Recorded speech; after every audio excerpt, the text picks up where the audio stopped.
Good evening, collectors. Welcome back to the Four Collectors channel. My name is Sammy Thunder. This is the first video post hobbypalooza, which was an out-of-sight experience for everybody, it seemed. Participants that did their live streams, the people that were commenting in the chats, and just a whirlwind of fun for the entire weekend. But today I wanted to kind of try to keep that momentum going, and I think we will by showcasing some international vintage baseball cards from a wide variety of different areas throughout the country, or throughout the world, excuse me. And so I have two guests I'm going to bring on with you. But before we do that, just do a quick little intro, and we'll be back with you shortly. Welcome to Four Collectors.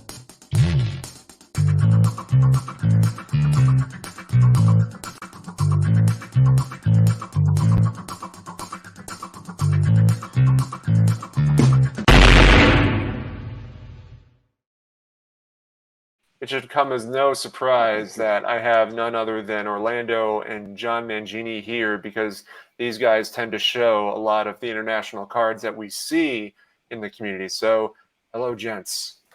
Hey, Hello. guys. Hey, John. Hey, Sammy. Hello. So we were talking before, and we were just kind of talking about some of the different sets that were developed in Cuba, and I mean, I have a couple of Venezuelans, actually, two Venezuelans and one Cuban card I'm going to show, and but I'm looking forward to seeing what you guys are going to present. I think a lot of people resonate with the international cards because of just how unique they are. So I'm looking forward to seeing what each of you present.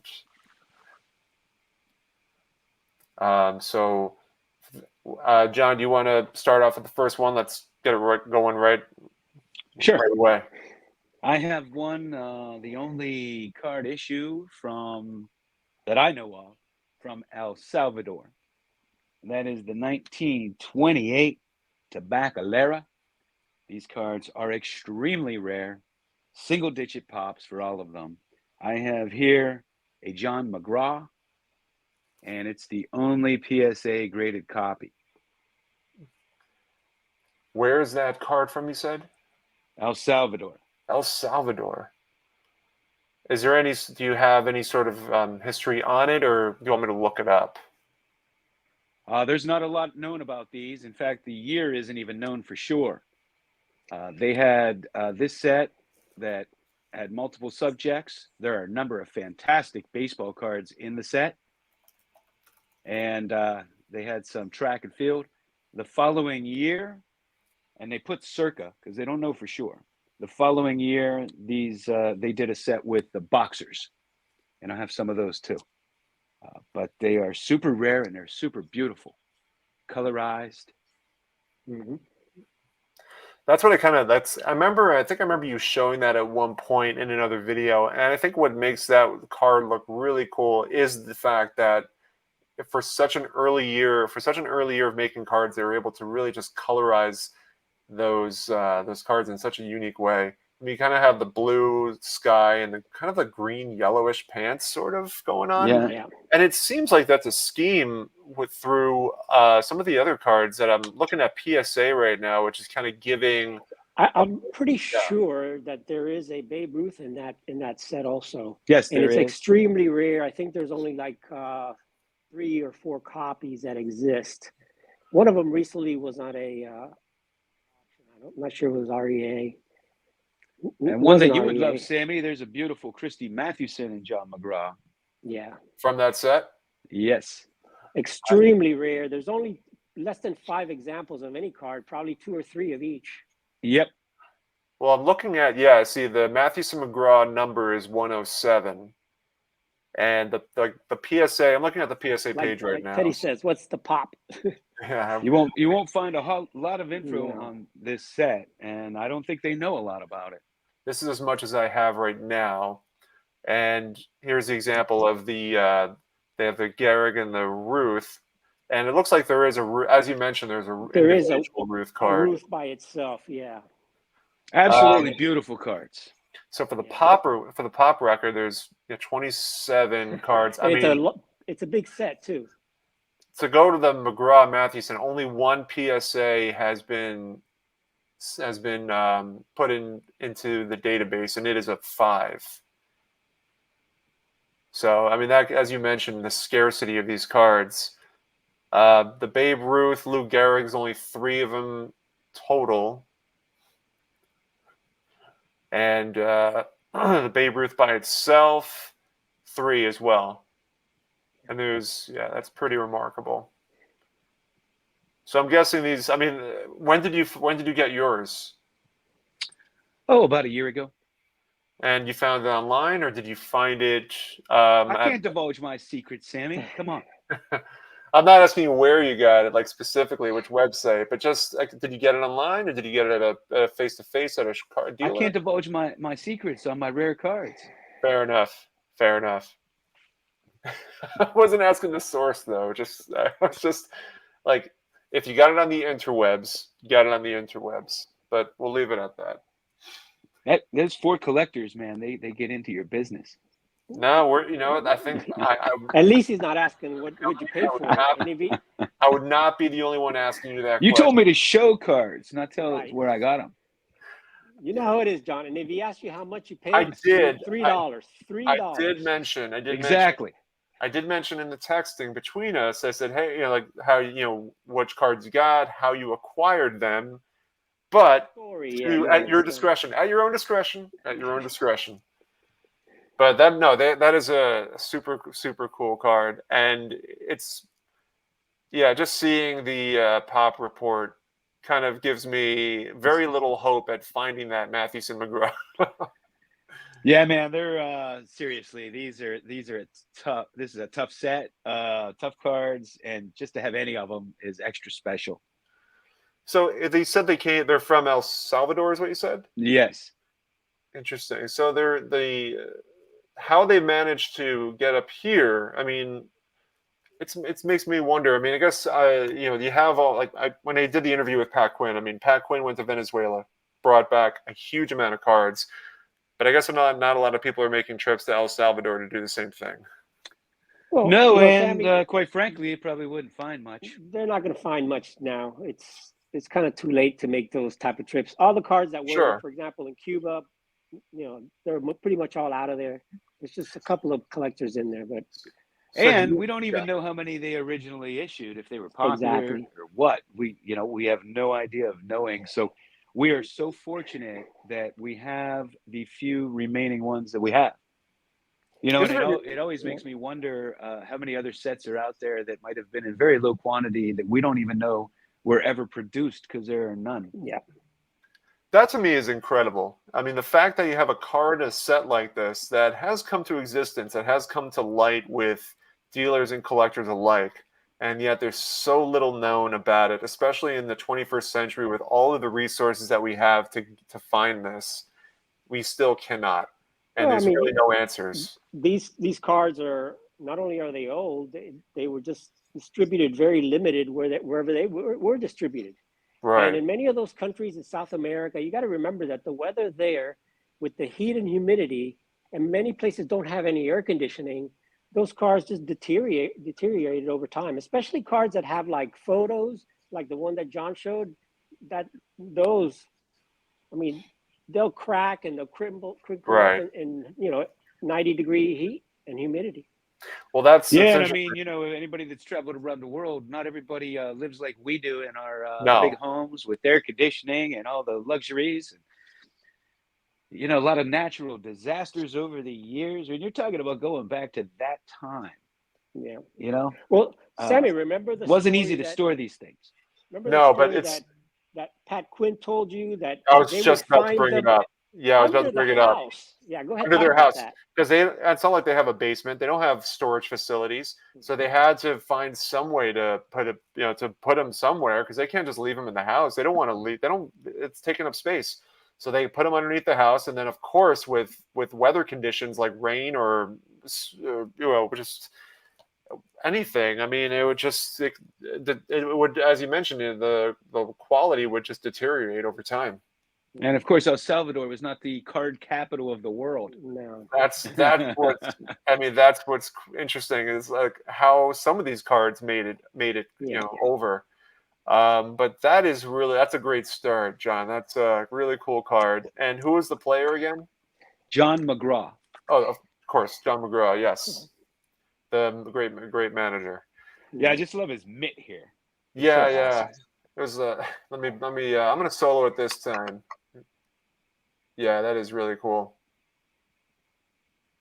Great start. All right, Orlando, you are up, friend. Okay, I'm going to show Cuban issues.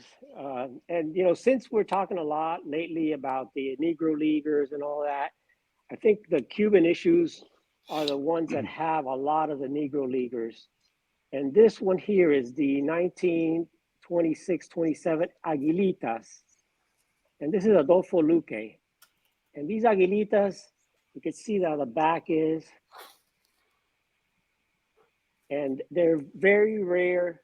I don't have any of the Negro Leaguers, but there are also a couple of years that they were done. This is the other year, which is the 1924-25 Aguilitas. And that's Rafael Almeida, a Cuban player that played here in the States. And these Aguilitas cards are where a lot of the Negro Leaguers who also played with these guys also appear, like the Oscar Charleston rookie card and some of the other huge cards that are impossible to find because, again, from Cuba, they're really, really tough to find. And these are, again, they're photographs pasted on the backs. And this is the back of the other one. They both say Aguilitas on the back. It says on the back, Cigarros Aguilita, different series. And it's a huge set, and they produce very little. Like this one is number 777 in the set. And this one is number, because they did it over 2 years. This one is number 855. So over a 2-year period, they created these Aguilitas cards. So, I mean, Sammy could probably look up there and a little bit about them and see the player list. But Well, you're there's going to find actually a lot of Negro Leaguers and things in there. so this one has a little bit. I found a web page that has not a lot of information, but a decent amount. So let me bring that up. It has. Let me see. I'm just going to bring it up the screen. They're cigarette cards, tobacco cards, technically almost. So here's what I have. This is the 24-25 Aguilitas. Right. Shows the estimated value. I don't know how old this is, so I can't really go off of that. But set number of cards in set, let's say 44. As you mentioned, the card number 871. This is McKee, it looks like. I can't really see, but yeah. Yeah, that's another Negro Leaguer. So we have that, and it says here, first of 3 series produced by Aguilitas brand cigarettes. 900 cards, set of various subjects, only 44 baseball. So I guess a huge majority of it is not baseball. Right. They have famous people and stuff like that. A lot of Cuban cards, like the Susinis and things like that. They produce baseball and popular sports. Like here's the if you want to. Yeah, let me stop sharing this so you can show it. Go ahead. Yeah. This is the Susini, 1915 Susini. And this set has, again, baseball players and also famous people. This is the George Washington. You can see it's a Susini. But the Susini also has a lot of Hall of Famers in there. Baseball players, just like the Aguilitas set. Mm-hmm. So if you go back to the Aguilitas, you'll see that a lot of the Negro Leaguers that went to play in Cuba during the 20s, they appeared in that set. I'm also trying to bring up the to see if there's anything that talks about the 26 to 27. If there's like a website. So yeah. I'm going to bring up this page. This is like the 26-27. And who's that player? 24-25. So you can see the differences here. Yeah. One has it's more kind of like a circular. Like first series, second series, and that third series, and right. There's all different celebrities from sports to other stuff. There you go. So this is kind of like a wide variety of different things, but here's the Aguilitas 26-27, and actually looks like it continues on, which is kind of cool. There was a continuous set that. Oops, sorry, my phone is ringing. Yeah. Decline that. So it looks like it continues. So they felt like it was beneficial enough to keep on producing more and more of these cards. Is there any type of checklist on those as far as the? I'll click on the 26, 27. No, Yeah. doesn't bring me No, it anywhere. wouldn't give you anywhere. No, let me try the 24. Nah, all these No. pages have been taken down. Yeah. Pretty you cool.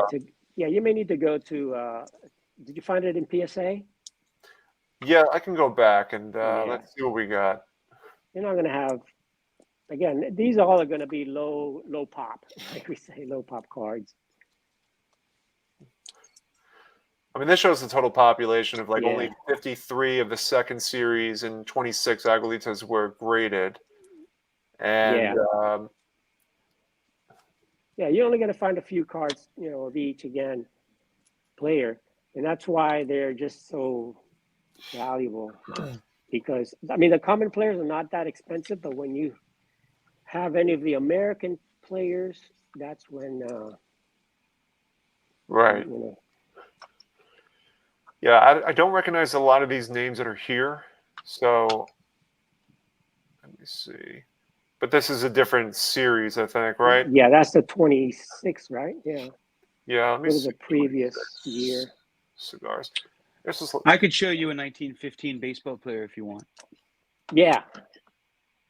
I'd like to see it. This is the Tris Speaker. Yeah, that's the Tris Speaker from the Susini. Same year as the one that I showed. How do you spell that? Susini. Right. 1915 Susini. Now, he's in a black uniform here. This was an exhibition uniform they wore. Yeah. So I don't know, Orlando. It was either in South America or Cuba, I believe. Yeah. Is where they played the exhibition. It was a tobacco brand of Henry Clay and Bakken Company, which is based in Cuba. This is a Sports Collectors Digest article, which I'll bring up right now. Yeah. Mine wasn't an album, but that's what the back looks like too. International shows that doesn't come up a whole lot, and it actually shows this was the Tris Speaker, right? That's the Tris Speaker, yes. Yeah, and it's important to know for viewers that they remade this in the 20s. This was the first and original issue of the Tris Speaker. Mm-hmm. All right, so I don't know if this article. Okay, they're referring to this to be the 1915. Is that correct? Yes. Okay, so they're highlighting this card as being the 1915 card. Right. Okay. That's pretty much one of the main cards in the set. Yeah, the 1920s one, I'm not sure what's on the back. I think it's a different back, but the front looks the same. Here's another one for looks like football, like a football card. There is a football card in that set also. But it does talk about here generic. The most popular card is one showing Hall of Famer Tris Speaker at bat. Right. Is that? I mean, could you argue and say that that is the most popular Tris Speaker card, or is there more out there that goes beyond that? That's probably one of the rarest. Well, what I mean by most popular is most desirable. Like people would kill to have that. I don't know that it's the most desirable Tris Speaker. No. It's because I wouldn't say it's the most desirable. I guess not too many people know about it. I mean, he has so many phenomenal cards. I mean, you have the Oxford Confectionery, the T206, the T205, the triple folders. Yeah. I mean, that particular card doesn't have his name on it or anything like that. So we know it's Tris Speaker because of the picture, but it doesn't really say it's Tris Speaker on there. Yeah, right. It's kind of like that one Babe Ruth, that Churchman's Babe Ruth. It doesn't say Babe Ruth, but you know it's Babe Ruth. Yeah. Gotcha. There's also, I think, a Martin Dihigo in that set. If I'm not, is it that set or it's another one of the Susini sets? I'm not sure, Orlando. I know there's one where he's it's a sideways card where he's kind of running. Yes. Yeah, and I'm not sure if that's from that set or not. I know the card though. I think it may. I didn't think it was. I think it may be because those were done in different series. Oh. I'm not sure, but I thought It's it was black, part but of that series. it's black Yeah. like this, black border, but I thought it was smaller. Yeah, it looks similar to it. I'm not sure either. Yeah, it's a beautiful card though. Yeah. All right, so I will show this one next. Let me pull this up here and switch over. So I've shown this card before, and this is going to be a little bit of an overlap because this kind of ties into a Christy Mathewson video I'm going to be doing shortly. But I found this one. It is the 46-47 Propaganda Montiel of Christy Mathewson. And it's incredible how delicate this card is because paper. Yeah, they are very thin. They are known to get damaged very, very easily. And so when I found this card in the condition that it's in, I was quite surprised at how preserved it is.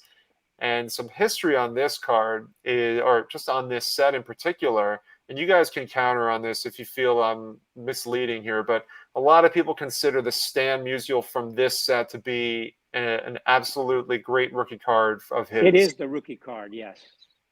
Okay. It's the earliest Stan Musial card. Right, It's the John? earliest Johnny Mize too. Exactly. It is a Johnny Mize rookie also. But I have some notes on. Yeah.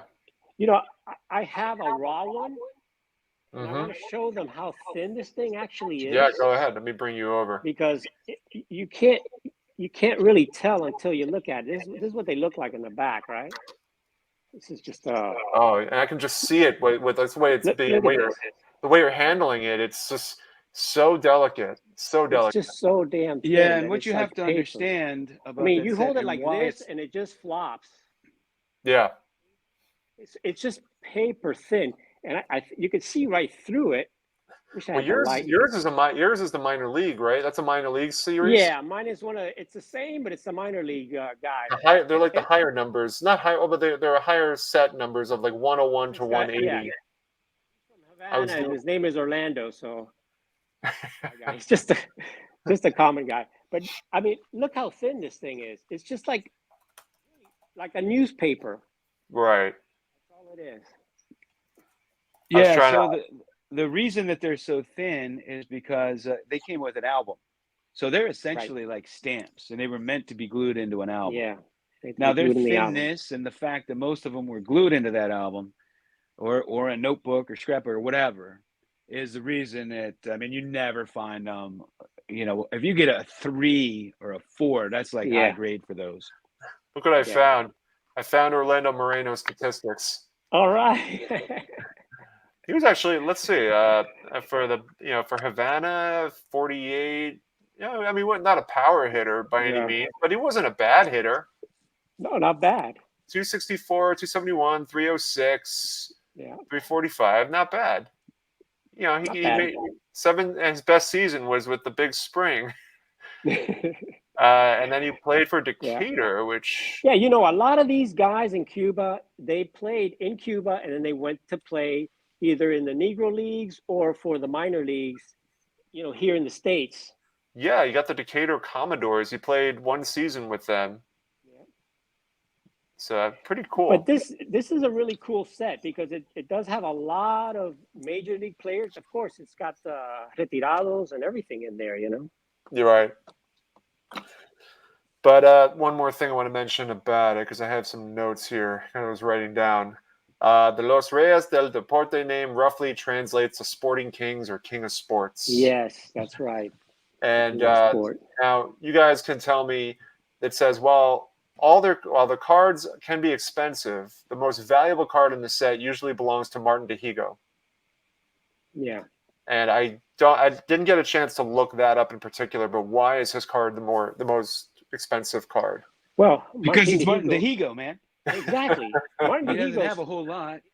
You don't know a lot about Martin Dihigo. That's the only reason. They're scarce cards, and it's a Martin Dihigo. Gotcha. Okay. I just thought there might have been a deeper meaning behind it. I just no.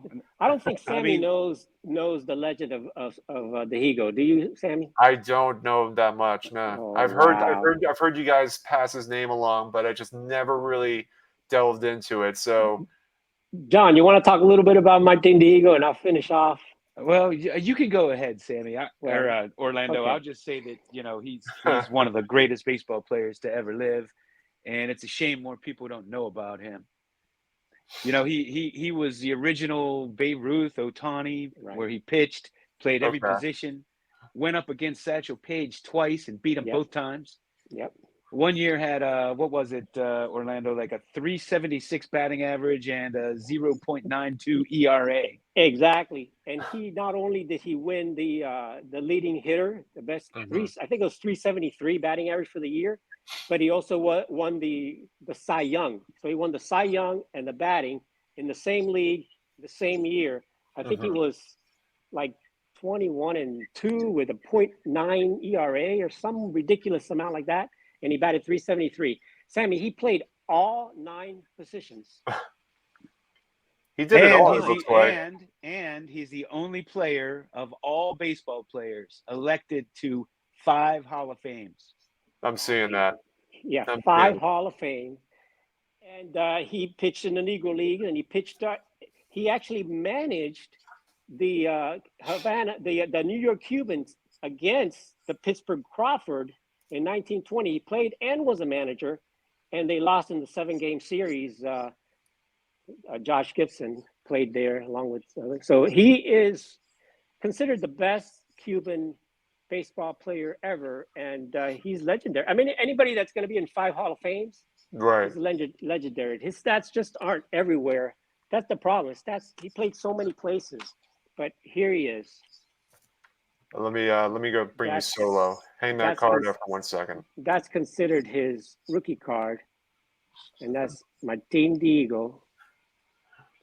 And So, yeah, there you go. Let me ask you a question because I know, listen, John, I know you hate talking about price, but I'm just curious what, like, generally Dihigo's cards, do they go for a lot or are they reasonable? They go for a couple grand. Okay. That 47 Propagandas, I know I was watching one. It's sold on eBay for $2,000. And now it's been on there for the last 3 or 4 years. The seller was a flipper who put it on there for 8,500 right after. Gotcha. Well, 8,500 seems like a steep price for that. But there's somebody trying to make a killing on it. I got this at last year's National. I don't mind saying what I paid. The guy wanted $2,200, and I got it for $1,800. It was the Cuban guy, and this is in a 1. I mean, it's a beautiful 1, but it's in a 1. Is the 65? Is that a card? That's the card number, or is that something else? That's the card number. Yeah, card Got number it. 65. It's in the front of the card. Interesting. And That's cool, and man. in the back, it tells you his information here, and then the Talisa's. And you could see it's missing a little bit of paper loss right there because it probably was in an album. But this came in candy. It's a candy issue. It came with caramelos, which is candy. That is really cool. Now, let me show you, Sammy, just so everybody could see. The 45, 46 that he showed is, I guess you're saying it's considered a rookie card. When we go back and we have players like this, I really don't care if it's a rookie card, but whatever. The following year, and it's the same image, but taken from far away. This set is actually much more rare. Than the first year, which is counterintuitive for most sets. Normally, the first issue is the rarest one, but in this particular case, for whatever reason, the second year is the more rare. They're the more rare cards. I can't find that card anywhere. I've been looking. That's one of the cards I'm going to be looking for at the National. Can't find it anywhere. If you go, Sammy, you should check out the Caramelo Deportivo on PSA, and you can see the Negro Leaguers that are in there, like Ray Dandridge and the Mini Minoso. And it's the same thing with the Mini Minoso. The rookie card, it's easier to find than the second year Mini Minoso card. You know, just like and the second year is him with his full body, just like the Dihigo. That's the rookie, right? Well, this is the Ray Dandridge. That's the Dandridge. Okay. This is from the more rare 46, 47 set. It's mislabeled by SGC. And then Louis Tiant's dad is in that set too. Yeah. This is from the 45, 46. Yeah. The first years. So I'll bring of course they have the and there's also Orlando's Yeah. talking about. Yeah. I don't have my Minosos with me, but I do have the first and the second year of the Minosos. But it also Awesome. has some American players like Dick Sizzler, you know, players that played in the, that's Dick Sizzler. I think he was a Pirate, right? Played for Yeah. the Pirates at one time. Yeah, Yeah, his at father one also time, played I too. believe Yeah. so. Yeah. So, and there's a lot of Negro Leaguers in there. Yeah, I'll show you a few of those Caramelo Deportivos here. So you have some guys like this guy, Shiflin Clark. He also played, it says here, with the New York Cubans. Avenido Canizares, another Negro Leaguers, also played in the United States. You know, all these guys played in Cuba and played in the Negro Leagues. This is Mario Diaz. They're just common players pretty much for the most part. But, you know, they played here. A lot of these guys played here. And here's Charlie Kaiser, another Negro Leaguer. And he was a pitcher and he played for the Pittsburgh Crawfords. So if you're looking for Negro League players, here's one right here. It's funny, this guy's name number 42, but it's not Jackie. But Charlie Kaiser, it says pitcher, played for the Pittsburgh Crawfords, it says on the back. So it's kind of neat, you know, to get cards from Negro Leaguers, which there aren't any in the United States. Right. Unless you want to go to those Laughlin, which is after, you know, Victor, the rookie card specialist, calls those type of cards tribute cards because it's after their playing days. He says they're tribute cards versus anything else. I think that's a good name to give them. Yeah, I'm just taking a look online right now to see all the different cards from these various sets as you guys are talking about them. I see. Actually, Sammy, you could go shopping after we're done. We have cards to show, man. It's a good point. It's a good point. He's putting bids in already. I don't know where to start. So, unfortunately, this is my history lesson you guys are sharing with me. I lured you guys here under false pretenses. Yeah. All right. So, I'll show this next one. I mean, I don't have that many international cards. These are cards that I have shown before, but this one is the one I picked up most recently. Is the Venezuelan Tom Seaver, and this one I picked up from Brian Fish, who is known in our area in New York and the New York, New Jersey area as being the guy that has just a ton of Venezuelans. And so when I bought this. Actually, I bought this before I had the interview with Pat Quinn, and so you know, to me, when he was telling me afterwards, as far as what he found when he was there, he could never even imagine that there was one that was in such good condition like this Seaver is. And he was telling me that, you know, like when I told him what the grade was, he couldn't believe it. So, you know, as a Seaver collector, finding a Venezuelan in this kind of condition was very special. And now everyone's kind of trying to convince me to go for the big four: the Venezuelan, the Topps, the Milton Bradley, and the O-Pee-Chee, which we'll see if I decide. So that may be my favorite Seaver, and yours is just so phenomenal. I would love to have that card, and it is in fantastic condition. Yeah, whatever the number they put on it, it's just in superb condition.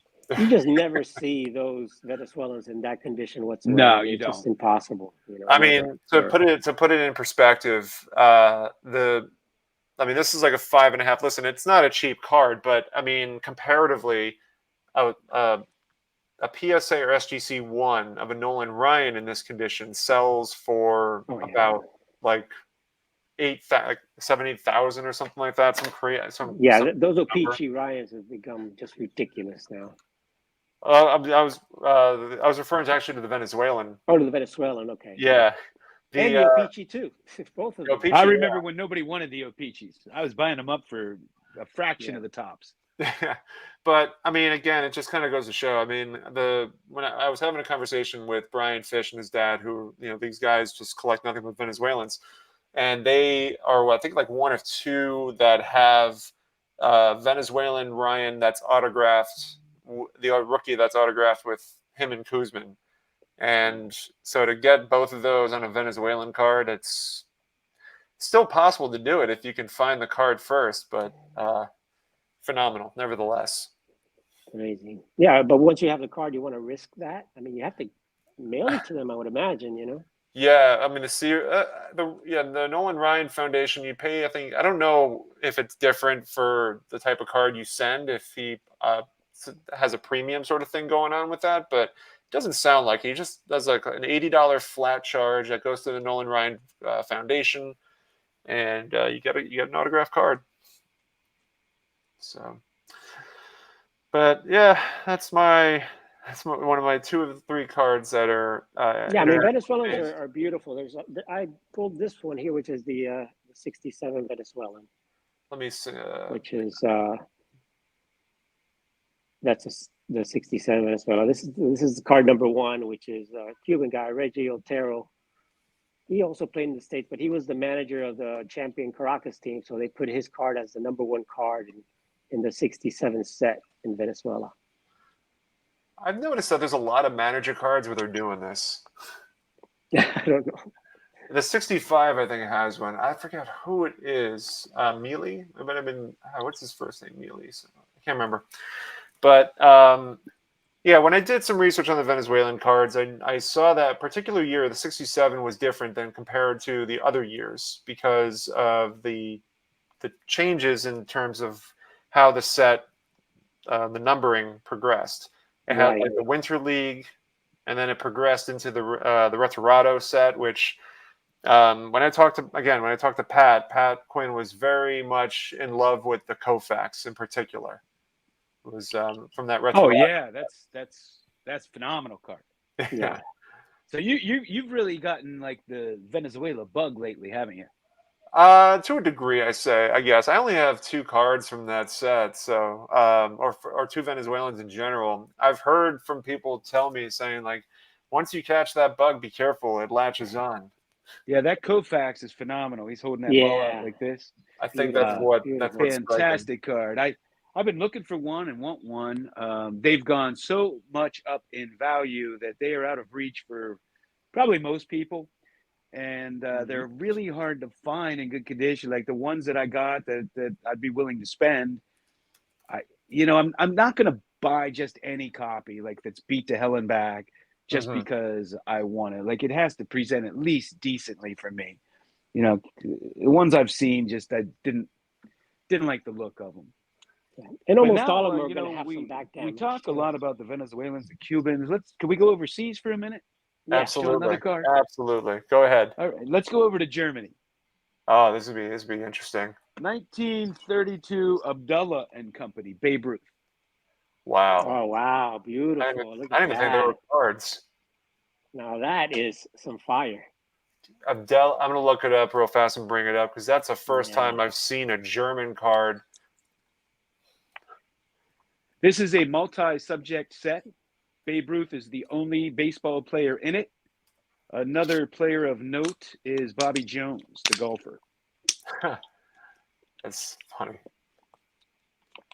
I should say athlete of note. But you look up this pop, I think it's a pop 23, I think. Yeah, I'm going to look it up right now. I love how it says America with a K. Love that. What's the number? What's the back? 196. What's the back look like? Show it again there. Yeah, there it is. Okay. So it looks like there's 17 grades. Yeah, that's pretty cool. Yeah, I wonder how they. What's the pop? 23. 18. Yeah, it's 23. Now I will tell you how I acquired this because it's kind of funny. So I got this on eBay.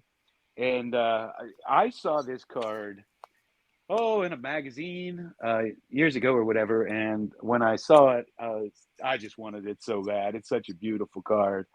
And one popped up on eBay. I had been searching for it. Now, this was before the boom. And before the boom, you couldn't give away an overseas Babe Ruth. Nobody even wanted them. And this was so rare, nobody even knew what it was. So I picked it up. And it, at the time, was the first sale of one, or the only sale of one, I should say, in like a multi-year period that they were tracking. And I subscribed to Sports Collectors Daily, and they would put out this newsletter. And they do a newsletter, and they feature this card. And when they say below, they're like, we could only find one recent sale in the last few years, and it was this card. So it was the first and only time in my life when you read an article and they talk about the last sale of one, where it was me who bought it. A beautiful card. I love That's it. beautiful card. Yeah, awesome card. Why is it though that before the boom, international, is it that particular international card or No, international cards all in of them. general? You couldn't give a Sanella away. A Sanella Babe Ruth, they would sell for $100. Yeah. You just couldn't even give it away. Nobody wanted overseas Babe Ruth issues. That is wild. And now they're the hottest thing. I don't know if they're the hottest, but they're certainly way more hot than they were. Way more popular than they were Yeah. before. And they were Well, I mean- oversized, so many people didn't like it. It was overseas and oversized. So a lot Yeah, of this people one's really actually didn't a like little that. undersized, which I Yeah, love that about one. it. But that's what I like about that one. Sanella's kind of big. Yeah, but the Sanella was a beautiful card and certainly worth over $100. Yeah, I mean, definitely. I bought the whole set and it came with two Ruths, two different types. And I regret selling one now because I would like to have. I'm not a big back collector, so the types I didn't really mind. But at the time, I was if I had something extra, if I had doubles, I'd sell it so I could buy something else. And so I couldn't even give it away. I would post it and ask if anybody was interested, and they'd be like, "We don't want that overseas junk." I mean, people were so rude about it. And now that same thing, it was like a 6. So that thing's at one time was selling for over $5,000. I mean, they were selling for 3,500 in a 3. I know. Right. So it's just funny how things change. Yeah. And that's why Orlando and I always say, and it's cliche to say, collect what you like. It's cliche. But I like these things, and I bought them when they were next to nothing. And they may have stayed next to nothing, don't get me wrong. But you just never know what's going to take off next. I've been buying up postcards because you can get these cheap, and a lot of them are super, super rare. And some of them are rookies from rookie seasons.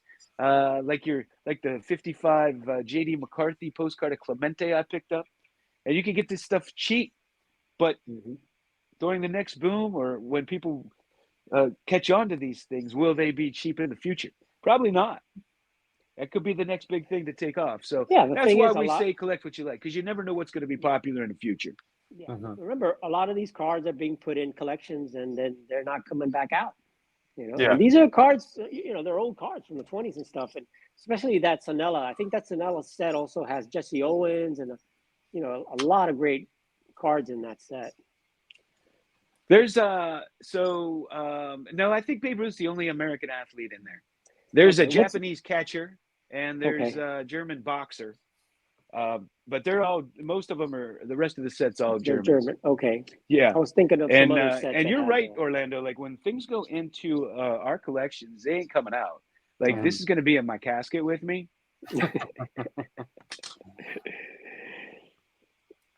Incredible. That's a cool piece. And interesting to know that Germany was making baseball cards. But I'm looking at the set right now, or looking at the list. As you mentioned, Bobby Jones and German boxing icon Max Schmeling. Yeah, that's all the German boxers are always in every set because they were very proud of them. The only German thing that I was able to find, I mean, again, you know how I collect like Mathewson. So the only German thing I was able to find, I remember I reached out to you, John, about this, was a stamp. It was a German stamp from 1910, and it celebrated Christy Mathewson. I asked you about, I was asking you about whether the price was appropriate or not. And you mentioned that, if it was a card, it'd probably be worth a lot more. But because it's a stamp and it's such a niche market of collectors that will baseball collectors that will focus on stamps, it's probably rightly priced. But but beyond that, finding a German stamp or finding anything German related to connect to baseball in that during that time must be extremely tough to find. It is. The one player you'll always find is Babe Ruth because he was known worldwide and he was larger than life. And so most of your overseas issues, your foreign issues that are focused on their country will include maybe Babe Ruth. Right. Like in Japan, they made a Babe Ruth card in 1950. And they certainly had that postcard, this postcard here. Where is it? From, I think it's 1934. That's a beautiful. Oh, I remember. postcard, Yeah, I remember this. Yeah. So, you know, Babe Ruth was included in sets where no other, like I said, he's the only baseball player in this set. This set's from El Salvador. They didn't have a whole lot of players, but they certainly had Babe Ruth in that. So you would think actually. that, I mean, the Sonella is another example. It's just Babe Ruth. And then, of course, there were sets made in the United States that were just Babe Ruth. He was the only player. You would think actually that set would also feature Lou Gehrig because of his German background. His parents were from Germany, just to kind of make a connection somehow. But then again, I mean, back then maybe they just didn't really look into that. They only looked into like German athletes from Germany, and then larger than life players like Babe Ruth. I mean, listen, Lou Gehrig is one of the greatest, but he's Babe Ruth. He's no Babe Ruth. No, yeah. I mean, as far as he didn't have the stardom of a Babe Ruth. Exactly. I mean, his I don't batting want to take anything average away was from only Gehrig. Two points lower and phenomenal stats and all that stuff, but didn't hit as many home runs and certainly wasn't known around the world. Yeah. Like I mean, Ruth did movies. He was just popular. Right, he was just, you know, more famous as not only as a player, but he was just a famous person. Oh, we lost John. I think he'll come back. There he is. Oh, you guys still there? If we go a little farther around the world, we could come to another superstar who is known far beyond his league. Okay. And that is Sada Haruo. Here's a 1964. This is Fujjiya Gum. And these are oversized, beautiful cards. Can you tell me the name of this set again? It's Fujjiya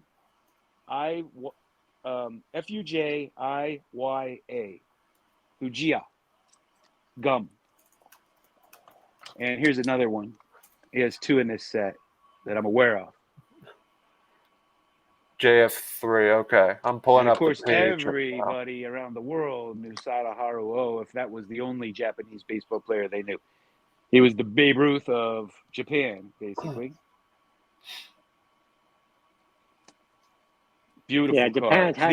These are just beautiful cards. Yeah, I've got a couple of Japanese cards I can share too. I've got this is a 1958. It's a JCM 129, and this is Chico Borbon, who's a Cuban player that played in Japan. You see him up there, Chico Borbon, and Kiyoshi Watanabe. And then this one here is also the same thing from 1958, and this is Kazuhisa Inao. He's a Japanese Hall of Fame pitcher. But these cards are pretty cool. You see how it's in the back, kind of like a playing card in the back. And they look like the size of a tobacco card. They look identical, yeah, as far as, yeah, they do. Just so those are Menko cards, and they were meant to play a game. And in the United States, we had a game similar. Was it called Pog? Where you would bounce a card off the table. Is that how you play Menko? Thick, and that's how the game was played. Yeah. You hit them, and they bounce up in the air and flip, and they're either even or odd or whatever. You know, that kind of a game. And that's called Menko. They're real thick cards. You're right. Right. And they're definitely not thin, and you can see the back has some type of game. These things were played with, you know, like we used to flip them. They used to play that game with those. So, you know, they're not all going to be 10s. I'm So just it's looking not all at the 10s player. or 10s, right? Sammy, I know you're a Larry Bird fan. That's Have yeah. you seen the Larry Bird cards from Spain? I've heard about him. Yeah, They I've heard about him. the Fourniers. They're a playing game. Estrellas of the NBA, and it's got 2 Michael Jordan cards, and it's got all of the NBA guys. Here's the Larry Bird card. I haven't seen that. I thought you were referring to something a little bit different. That's what year is that from? Late 80s? 1988. 88. Yeah, Yeah. those are 88. Yeah, and it's got Parrish. Got all of the guys. Parrish. They came in a box. Kevin McHale. Yeah, here's the box. That's cool. There's Magic Johnson. It's got all the guys. It's got Kareem, but just cool action shots, you know. Yeah, And then Sammy, I think couldn't what find you're thinking of is the 1986 Carasta. These? Canasta or Carasta. Yeah. Hold on, let me zoom Yeah. in. I think that's the Yes. one. Yes. Yeah, I think that's Canasta, what it is. yeah. Canasta. Sorry. Yeah. I was drawing a blank on there. I had that card in the 3, and I This traded is at the the last national. yeah, this is the Larry Bird. And Wow. this is the package. I actually opened one of these Yeah. myself. This is what the It's a little package looks pack. like. Yeah, there it Oh, is. I Super love Canasta. that. Now these are Yeah. super thin, and they also had Those team are kind of like stickers. stickers.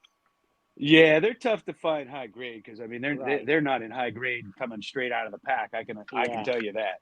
I can attest Yeah. to that. Here's a Spud Webb, or no, this is a Dr. J. Dr. J. Oh, hold on, let me go in on that one. Yeah. And these are Super blank Canasta. back, and you could see. Yeah. I don't know if you could tell, but they're almost see through because they're real thin. Again, Mhm. kind of stamps. Again from Spain. Here's a just Spud like, Webb. Yeah. There's a yeah. Oh, that's the same photo they use for Ralph some of Sampson. the cards. Yeah. Oh, Here's Yeah, Ralph. they Spud look Webb. like miniature Sports Illustrated posters, is what they look like. Here's a Spud Webb. But on it's this one. interesting. Before the star card of Michael Jordan became his rookie card, this would have been a rookie card. Mhm. Definitely. That's cool. Until Sports Card Dad started hyping the star. So There's a Barkley. I'm kidding. These have really, That's a you know joke. what I like about these, John, is they have different images than any other American cards. Well, you guys You don't just see the introduced same- me You don't see those to. pictures. You guys just introduced me to potentially another card I want to find, which is that Larry Bird 86, There's a John 87 Super Stockton. Canasta. Yeah, the look at the Canasta Super is Canasta. awesome. These are a lot more pricey than those. Those are Yeah. cheap still. These are You cheap. can get like yeah. the whole deck of them for next to nothing. Yeah. The only expensive ones are the 2 Jordan, which is the rules card and the Jordan card. And I had those graded. They both graded 9.5 because they came in a box. Mm-hmm. You know, so those I could probably get some money out of them. But other than that, these are pretty cheap. Yeah, mine are junk because my Jordans aren't graded. I'll get you this Bird. Cool. Yeah, Yeah, Hey, got John. can I show it's you a game another, card, so the back it's got the Jerry The West NBA, logo. the Jerry West. The Jerry West, yeah. Yeah, I mean, Orlando, I've always thought those have been really undervalued. I mean, they're cool cards. I mean, I you're love talking a Jordan and a Jordan from '88. You know, I mean, Right. And it's not like the regular '88 Fleer. I mean, these things are from Spain, and they're only made that year, and they're like a little box of game. It says Juego Infantil, which means kids game. So Yeah, there were imagine a the lot of kids. cards issued in Spain over the years. Yeah, the kids played with these things, and just you don't see them very often. I mean, they're out there and they're still cheap. These are those little things that you could still get at a pretty good price. Even the box with that Jordan image on that, Yeah, is cool. You know, it's just a awesome. little box. That's really cool. Sammy, can I show another one? Yeah, by all means, keep going. All right, I wanted to show you this because this is a. All right, Orlando, 1949-50, Acebo Y Cia. Oh, You know this set? Yes, I do. I don't have any of those cards. Those are super rare. All right, this is Quincy Troop. He was from here in South Carolina, I believe from Beaumont, or Beaufort, not Beaumont, Beaufort, I believe. He originally, his name was originally pronounced Troupe, and he later on changed the pronunciation of it. But he was, as with all the Negro League players, they just don't have good stats on these guys. But he was regarded to be one of the top catchers in the Negro Leagues. And in 1952, he got a chance to play with the Cleveland Indians. And when he caught for Sam Jones, they became the first black battery in the American League. And this is the only compy PSA has ever graded. Beautiful. Those are so rare. I'm looking for one example of that set, which is one card just to have. That is really, really cool. Yeah. You just don't see those Negro League players anywhere unless you find them in cards from other countries like that. I mean, I'd say when you get into the old Cuban card issues and you know, the Negro League play, man, it opens up a whole new world. There's a lot. I mean, here's a Victoria. Have you seen these? These are the Victorias. Oh yeah, I have Willie Miranda. Yeah, there's a Mini Minoso in this set too. No, I have two of those. These are the Victorias. I'd like to pick up the Mini Minoso from that, but you know, they're just cool cards. You know, kind of old style cards in the early 50s. Those 52 Victorias are rare.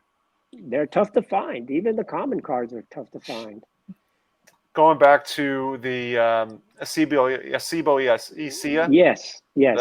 It looks like, what is it? Ray Dandridge is in that one too. What's the pop on that? Probably like none. Just one. One, I thought so. Yeah. It's in a PSA 2.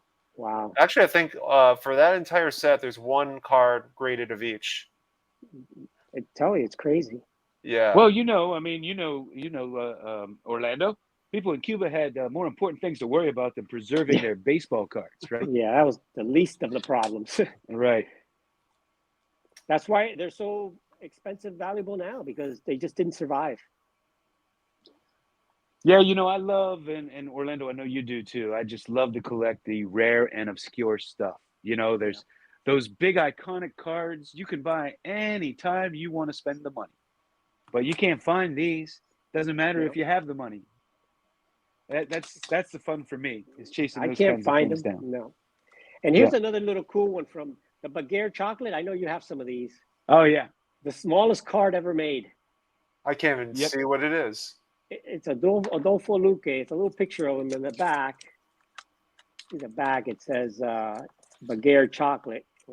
Yeah, Baguer Chocolate in the back. Was that on the box or like a tab on the box? No, it was a little piece of chocolate caramel that came on top of this thing, you know. Oh, wow.